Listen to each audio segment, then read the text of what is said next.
Welcome to this tutorial on PowerShell variables. In this video, you'll learn how to store and work with data using variables. Variables are fundamental building blocks in PowerShell scripting, and understanding them is essential for writing effective scripts. We'll explore what variables are, how to create them using the $sign symbol, and how to use them in your code. A variable is a named container that stores data in your computer's memory for later use in your scripts. Think of it like a labeled box where you can put information and retrieve it whenever you need it. Variables allow you to store values once and reuse them multiple times throughout your script, making your code more efficient and easier to maintain. In PowerShell, all variables begin with the $sign symbol. This is a special character that tells PowerShell you're working with a variable. After the $sign, you write the name you want to give your variable. For example, $sign followed by the word name creates a variable called name. This naming convention is unique to PowerShell and makes it easy to identify variables in your code. To create a variable, you use the assignment operator, which is the equals sign. Let's look at an example. $sign greeting equals the text hello, PowerShell in quotes.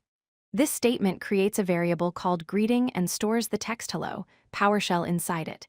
The equals sign assigns the value on the right side to the variable on the left side. It's that simple. Variables aren't just for text. They can also store numbers. You can store integers, which are whole numbers, like $count equals 42. You can also store decimal numbers, like $price equals 19.99.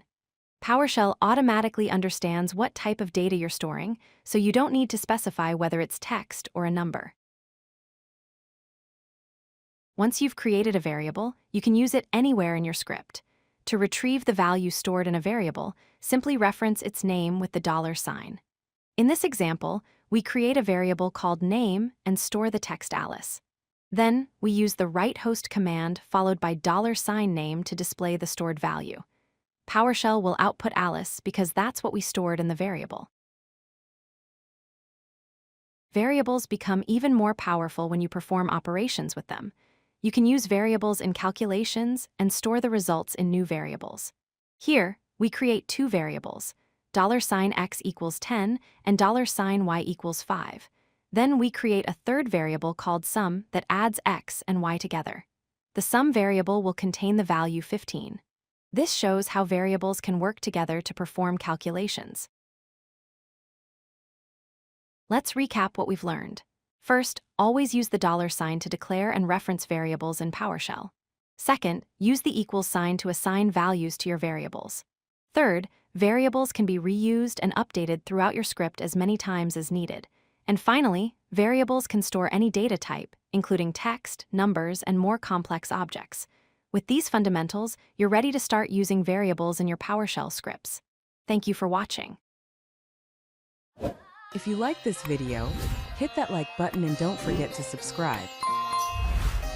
Visit codelucky.com for more such useful content.